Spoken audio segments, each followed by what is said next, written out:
نبات ميديا. نبات ميديا. نبات ميديا. نبات ميديا. نبات ميديا. سلامة تخاتتلتي نبات ميديا كمي كنيهم كمي اللهم أبززل لهم سلامة عنان نعهم يخون نابلنا نلومون كم تلموت استفالالية حسة عزلهم مدبات كلنا شير لايك سبسكرايب نقبرنا دما نزي تيب channel أب معباي كل زكاة لنا كنقبر داقيمنا نسوع بغتا نابتلومي عدالين يزلنا مدبه كنبل سناي مكتتال تيبي ونتشو شابيا بالا مقواتو زاري مكالين يالو شابيا አዲግራት ነው ያለው ሻቢያ ዛላምበሳ ነው ያለው ሻቢያ የሚሆነው ጦርነት ኮንቬንሽናል ነው ጉሪላ አይደለም ሁሉንም አቅምህን የምትጠቀምበት ጦርነት ነው የሚሆነው ሁሉንም አቅምህን ተው ይሄን እብዶች ቆሞ ቀሮች ተው ብትላችሁ ከነሱ ጎን መሰለፋችሁ አደገኛ ውጤት ነገ ድስት ጥዳ አታለቅስም ነጠላ ዘቅዝቃ አታለቅስም እንደ ድሮ አስፋልት ላይ መንከባለል አይቻልም የትግራይ ጀነራሎች ጥለው እየመጡ ያሉት ወደ አዲስ አበባ እየገቡ ያሉት ስለገባቸው ነው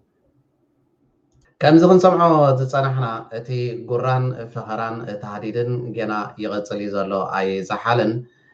مقالة سلام رقيبات تصنحت بحافشو تقرأي كساب حجي كوينات زي تلعل شعبية سلزي اتوي أب ساعات زغن شعبية أب كل بوتاتات آتيو سلزلو كساب مقالون آتيو سلزلو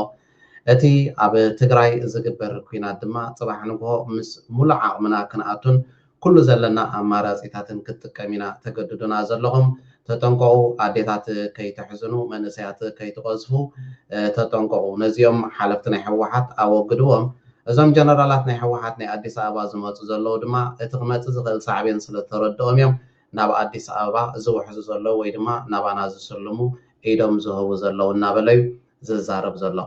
كدمي حجي سلامنتاي يخمزيرو تزارب زلو انتاي سلزخونيو معرفة نديو زي حوحات ويدما زويانا نبلو زلنا أسقي ومن أفريه ومن زلو ملسينا كدمي حجي استزاربو فيديو لو نابو قبلكم حبيرنا نسمعيو فلقى تسفو تيديف فاشالة تيديف يقول لنا زاري جوكروቹ تيديفوች ናቸው አብይ አህመድ ኤርትራን በእግረኛ መውራር ከፈለገ ተስፋው ቲዴፍ ፋሻለቹ ቲዴፍ ይግር ላይ قد ما حجز تزاربو سلامنتاي صرصر زبلو دلو سلامنتاي مس ويانا معرخ اندزي افقران تحديدن زوتو دلو انت دايلنا قد ما حجي ني ارترا كور انت دا خوينو ابي احمد زي ود بشاشا انت داني ارترا كور خوينو مدما باغار سراويت تيديف كي حازه سراويت ناي تግራይ كي حازه كغبرو سلازيكل بتدغاغامي يلمنم سلاز نبري ዛሬ ጆከሮቹ ቲዴፎች ናቸው ሚናደር ካለ ፋክቱ ነው እየተናገርኩ ያለሁት ሪያሊቲው እሱ እንግዲህ ማን ነው ተስፋዬ ቲዴፍ አይደለም ምን ብሎ እኮ መዘመር ጀመራው ነው ያስገድዳቸው ሁሉ ጀመራ አማራ ክልል ላይ ገቡልኝ እንደዚህ ያደርጉልኝ ይሄ የምታዩት ጫና ስድብ ምናምን ከኢሳያስ ከአብይ የሚመነጨው በንዴት ነው ቲዴፍ ኢንቴንሲቭሊ ስላልተሳተፈለት ነው ግን ተስፋው ያለው አሁን ቲዴፍ ላይ ያብይ ተስፋ ያለው ቲዴፍ ላይ بحبشو إذا صقم إزياء ويانا كحازة ويدما سراويت نايت دي اف كحازة قبل الإيرتراء زغنة يكون كينات كخفت كم زي كيلن عامون كم زي بولن بترجع قامون نتي دي اف سراويت ناي ويانا إيلو منام كم زنبرن بعلو قد محج استزاربو فيدينا نسمع زلنا أب ساعة زلما تخفالين لا أبيت ود بشاشات سلزول دما متنقاتان تهديدن قرانكا ناب حزبن سراويت تግራይ كزرقحو نسمع مالنا اتحققن نسيو كيناتاينا اتنينا مسي ارترا اين واغانينا كيناتاي ليناني زورركم مريت راي ملسلنا سلازبل ومي از كله عقرقر از كله لعلن تحت نزبلهم زلو بوغن تغارو نزز ملكت قبر ملسي هيبوم نيرمم مجمريا اسك از جنرال مغبيز بلو نسمعيو واصكا مس غروابت عدتات كيتنخا حدرا اب هيوتي اندهلو حنت اختصاخ عزلياون بقلت له نقرك البوليتيكا تغاينا ميليترن او تدرنان كاو زلو تغارو حده اب هيوتي كسخا خاب زدلي مسزب محارا مسزب ايرترا مسزب عفار مسزب اغو ان خالوت حزبتاتن حزب تغراي تفاقيرو سب نسب طرح زيكون انسس اول سلام كنبر كاو زمنا يتغارو حده لي تنقتن كا بعقم يكسر يواصناوني ليزا ማንም ሰብ ዛዕባዚው زيتعيو تخكل يكون مسألة مرخاب تخكلي مسألة تخكل يكون أنا اللي فردوا لأن هذا تجري أو زخنا بوتا خوينا بدقة خوينا بدساوا خوينا يخد زوسنا أو زي هذا تنبين مسز أبغى كراخبيا أنتيلو ما يزيد كفاية هذا زالام بسان إيروبن مس إيرترا كراخبيا هذا زالا هذا راما هذا عبر وعته هذا حساء هذا الجلا هذا تحتاين العلاين يدياو هذا حمورة كراخبيا مس إيرترا أنتيلو ويلكام أتناخر كذب درتا واجرات رايا مس عفار كراخبيا أنتيلو بطعم صبغير أتناخرو بملأ وزلهم عبيت عد منا أسي سلامنا بهذا يحقوست هاللي حررني تجارو سلامنا الناس يخافوا يدقوا في حادث تجراوي عن هذه أين واقعنا مس إيرترا كنا زبها لا يدلنا نيو يترف مس إيرترا مس كللام حرا يكون مس عفار يكون كالوت كللاتنا إثيوبيا نبزخون يكون قريتشات نبزخون يكون كنات كناتو أين دلنينا سلامنا ندل مس بالوام يوم زخلو تصر زبلهم دلو زخلو دما زعقر قرام دلو بينهم كنات كخفتو ويدما مس إيرترا كقطمون عقمي كم زي بلهم بعلم ننفسهم جمجمة الله عريقنا لما تسمع من أحوالا بأسي لك له نايزي جونسايدر ناي بلصقنا مراحي ويقع بلصقنا عائلات وكان يجب باندات تطلقه كفشل صغير بلاصو من زي عايز أمني رماد كل جزء بقى زخون نقدر بقى زخان زخون كريت تحضر لهم كبسوا للنزارة ننتهي نسيلك بقى نحن ناسي بدأنا عروقاتنا كنا ركا أحد جزء وأنت بأسي خامس وعطت كانت بأس بس لك خامس جل تبأس خاصو ناي حزب إيرترا ناي حزب تግራይ بأسي ناي ቤተሰብ بأسي ምክታለ ጋጢም እዩ ሁሉ ጋጢም እዩ ሁሉ ጋጢም እዩ አጋጢም እዩ ዝኸፈ ድማ ምስ ቤተሰብ ክኸውን ተለይ እኮ ትባስ ዝኸፈ ፀገሙ ዝኸፈ እሱ እዩ ዝበሰላው ዝኸፈ እሱ እዩ ለባ ምዃን ዘብዮ ጣዕሚ ለባም ትኾን ክትከለካ ከም ሕዋሕ መስተውዕል ትኮን ኣለካ ንዑ ኤርትራ ንጉ ኣይንወግእን ንዑ ፋነ ንጉ ኣይንወግእን ባዕልኻ ኸዋጊእኻና ባዕልኻ ቃቲልካና نحن وعاش ويننا تك امبي بحبشو اتزعقرقرهم زلو اتتصرصر زبلهم دلو بتدغاغام دما كاب فقرا زي حلف تحريرن جهران اب محبراو ميديا كزرغو زغبرهم دلو حدا زغداي زي اب تግራይ زي صمدو زبها زلو بسفيحو ات حزبي እና ተረዶን እና رعمن እና ተቀበሎን ይخاي ስለ ዘሎ ኩናት ያድለና ይብል ስለ ዘሎ እዚያ ኻ ስለ ዘይፈትዋ بزي ኩናት ካ ክነብሩ ስለ ዘይኮልዮም اب كمز عينت منصرر آتيهم زلوا لك عزي كزاربو صالحة سمعنا يوقد محجي تواقيناينا حجوان تواقيناينا كخوناينا ورن داقماي حجوان ناب كينات كناتين دلنينا سلامينا ندلي بمباليب بوغن تقرايون زاربو زلوا اتوم حادق لتقراكور ناي بلتسقنا تقاروغن بمزاحتهم ناب عديس آبا قيزهم او خينا ميم مسابيت ود بشاشا زفكرو زلوا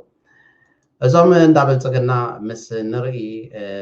ኢትዮጵያ ማዓስያ ትፈርስ ኢሎም እዮም ዝኣምኑ እንተዳ ርኢና ነዚስ ከ ንስማዓዮ ቢገነጠል ኢትዮጵያ አለች ኤርትራ ተገንጥላ ኢትዮጵያ አለች አማራ ቢገነጠል ኢትዮጵያ አለ ደቡብ ቢገነጠል ኢትዮጵያ አለ ሁሉም ክልል 11 ቢገነጠሉ ኢትዮጵያ አለ ኦሮሞ ቢገነጠል ግን ኢትዮጵያ የምትባለው የለች እዚያም ካድራት ናይቲ ኣብ ስልጣን ዘሎ ፓርቲዮም እንታይ ዝብለና ደሎ ኤርትራ ተገንፂላ እንታይ ኮይና ኣይፈረስናን ኢትዮጵያ ኣላ ትግረን ተገንፂሎምን ትግረ ማለት ነዞም ተጋሪዩ እሶም እንተዳ ተገንፂሎምን ኢትዮጵያ ኣላ ኣምሓር ተገንፂሎምን ኢትዮጵያ ክትህልያ ኢትዮጵያ ዘይትህልወሉ ሰዓት ግን እዚ ኦሮሞ ዝበሃል ዘሎ ዞባ ወይ ድማ ሕብረተሰብ እንተዳ ፈሪሱ ኢትዮጵያ ትበሃል ሃገር ክትፈርስ እያ ኦሮሞ እንድሕር ኣሎ ግን ኢትዮጵያ ትበሃል ሃገር ኣላ بحافشو انتاي زبلنا دلو بزي ازراربو انتدا تردينايو اتا ايتيوبيا يلوم زحاسبو دلو ابز ساعات زي اذا اورومو تبحال كل المقانا بوقعي حبيرو مالو نهزب ايتيوبيا دما اتي حقي نساتهم زحاسبو نغيرو مالو بزمن صريو دما كلهم ايتيوبيان ابز ساعات زي نزا بيت ود بشاشا زقالسو وزلو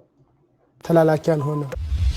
ايتيوبيا تنكوسا يونايتد عرب امارات تلالاكي هنا ትንኮሳ እየፈጸመች እንደሆነና የሱዳን መንግስት እያስታጠቀና እያሰለጠነ ያለው ታጣቂስ የፈጥኖ ደራሽ ፖሊስና እየደገፈች ያለችው የዩናይትድ አረብ ኤሚሬት ተላላኪ በመሆን ኢትዮጵያ ናት። ወደ ትብብር ለኢትዮጵያ አንድነት ይመጣልሁኝ። የመጀመሪያው ጥያቄ በኢሃፓ ላይ የሰፈረውና ኤርትራ የኢትዮጵያ አካል ናት የሚለው የትብብሩ አቋም ነው አይደለም? የትብብሩ አቋም ነው። ኢትዮጵያ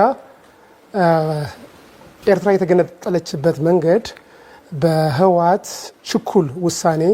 እና ለተባበሩት መንግስታት ድርጅት ልመና ላይ የተመሰረተ እንጂ በደም ታስቦበት የተደረገ አይደለም። እዚኦም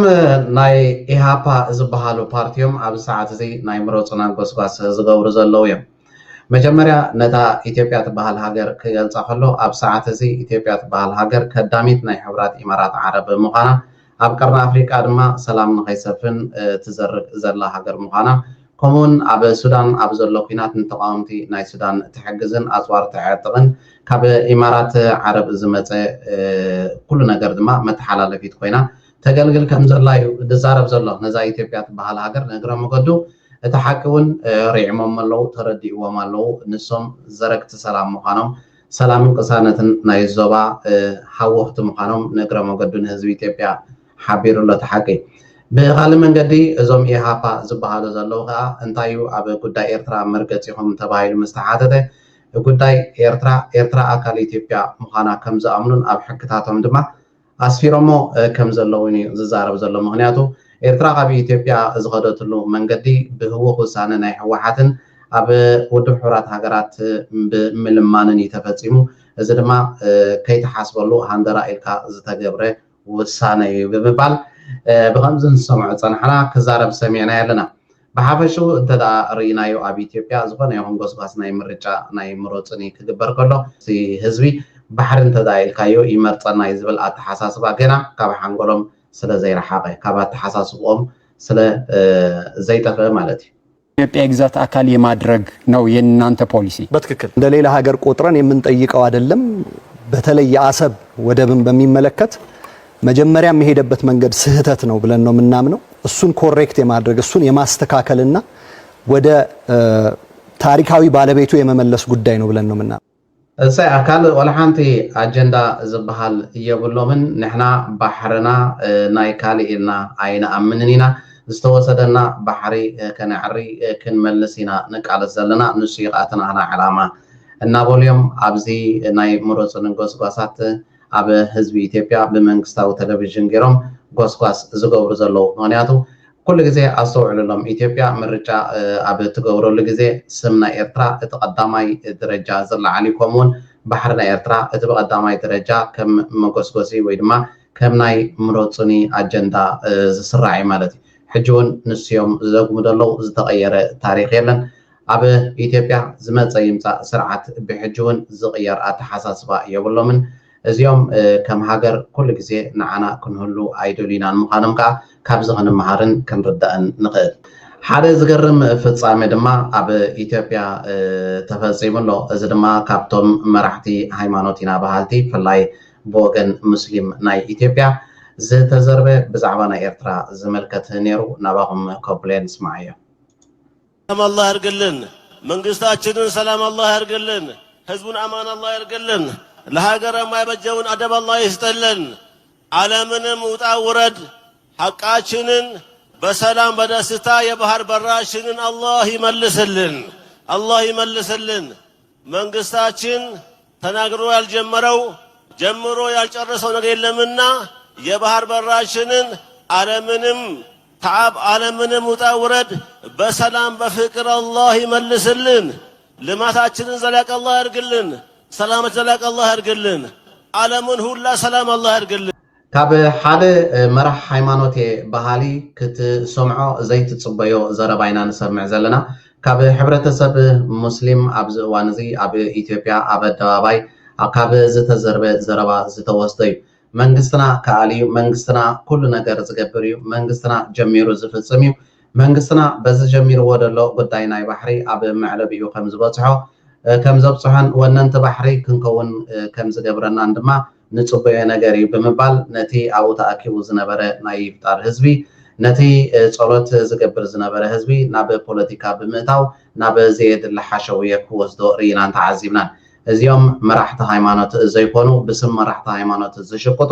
ፖለቲከኛታት እዮም። ስለዚ እዚ ሕማም ናይ ባሕሪ ናብ ፖለቲከኛታት ጥራይ ዘይኮነ ናብቶም መራሕቲ ሃይማኖት ኢና ዝበሃሉ እውን ናብኦም ተነዚሑ ብከምዚ ንሪኦ ዘለና ድማ ሕማም ኮይኑ የሳቅዮም ኣሎ። ብጣዕሚ ነውራማት ወርደተኛታት ውረድ ውረድ ውረድ ውረድ አድርሱልኝ ውረድ። የደም ሰው ነህ። የብዙ ንጹሃን ደም እጅ ላይ አለ። የሚሊዮኖች ደም ይፈላል፣ እናየዋለን። እየተተከተከ ነው እጅ ላይ። የደም ሰው ነህ። መግዛት አትችልም። ናይ ብዙሓት ደም ትሰቲ ዘለኻ ናይ ብዙሓት ህዝቢ ደም ትሰቲ ዘለኻ መራሒኻ ካብቲ ዘለኻዮ ስልጣን ውረድ ሰታይ ደሚኻ ስኻ ንኢትዮጵያ ክትመራሕ ኣይትኽእልን ኢኻ እናበለ ይዛረቦ ዘሎ ምን ላድርግ ወደ እግዚአብሔር ጸልይና ምድርቷን ያስገዛልህ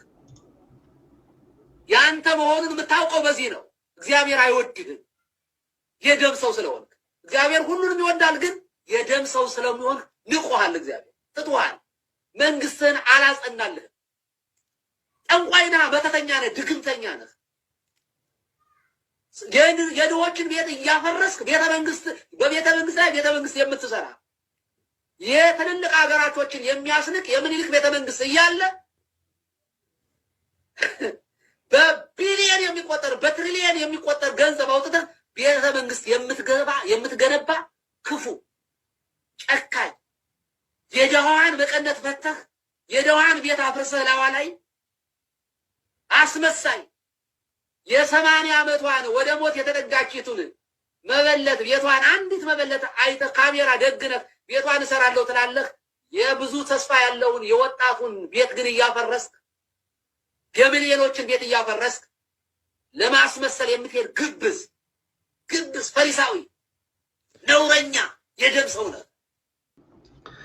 ዝገደፈሉ የብሉን ሓራሓራይ ገይሩ ኣስሚዕዎ ደሎ እስኻ ሰታይ ደሚኻ ንስኻ ገዛ ድኻታት እተፈርስ ነዚ ገዛ ድኻታት ደፍረስካዮ ቦታታት ድማ ቤተ መንግስቲ ኢልካ እተሃንፅ ከማኻ ዓይነት ጨካን ከማኻ ዓይነት ኣረሜን ከማኻ ዓይነት መደናገርን መታለልን መራሒ ተራእዩን ተሰሚዑን ኣይንፈልጥን ኢና ተስፋ መንእሰያት ዘፀልመትካ ነውራም መራሒኻ ካብ ስልጣን ውረድ ህዝቢ ኢትዮጵያ ኣይደልየካን እዩ እናበሉ ድማ እቲ ሓቀኛ ተግባራት ናይዚ ኣብየት ወዲ በሻሻ እዞም ኣቦ ክገልፅዎ ፀኒሖም ህዝቢ ኢትዮጵያ ኣብ ሰዓት እዚ ዕረ ጥዒሙ ወይ ዘሎ በዚ መራሒ እዚ ንሎሚ ኣዳሊናያ ዝነበርና መደባት ነዚ ዝተኸታተልኩሞ ይመስል ነይሩ ኣብ ቀፃሊ ብካልእ ፍልይ ዝበለ መደብ ክሳብ ንራኸብ ኣብዘ ዘለኹሞ ሰላምን ጥዕናን ንዓኹም ይኹን ነባት ሚድያ